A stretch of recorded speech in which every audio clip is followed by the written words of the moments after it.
Pourquoi y aurait-il un Dieu? Mathieu Giroux, licence Creative Commons by SA. Le livre est sur quiestdieu.net et vous pouvez trouver des archives sur archive.org. Pourquoi y aurait-il un Dieu? Il est impossible d'organiser des boules qui vont dans tous les sens. Pourtant, c'est ce que fait la vie. L'univers peut créer la vie à moins que ce ne soit un Dieu. De la même manière, les individus sont les cellules du corps société, tout comme les sociétés sont des tissus, ou les métiers sont des cellules spécialisées. L'univers s'organise.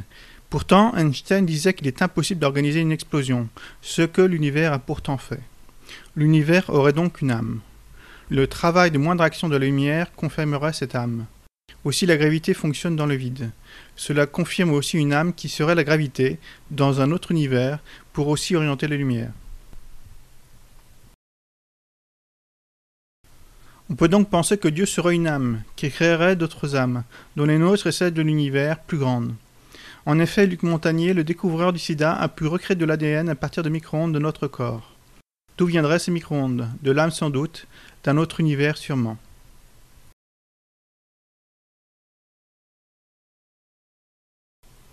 Notre esprit a été conçu pour chercher la vérité. Quand nous sommes en joie, c'est que nous avons découvert une vérité.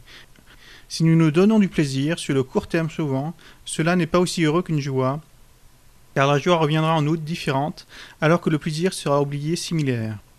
Cela explique que notre esprit n'est pas né du hasard. Nous sommes créés pour chercher la vérité.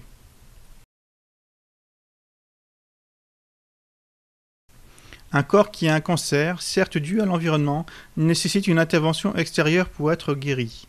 De la même manière, il faudrait aussi une intervention extérieure lorsque la société humaine se désorganise. C'est le rôle de l'Esprit Saint qui nous parle, comme avec les secrets de Fatima, comme avec Jésus-Christ.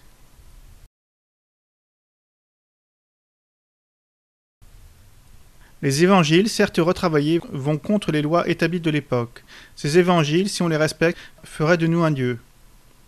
Jésus-Christ est donc venu sur terre pour faire de nous des dieux, car il a même indiqué que nous pourrions le rejoindre si nous étions en recherche de vérité, si nous croyions en Dieu, si nous étions charitables, ce qui est selon lui le plus difficile à réaliser.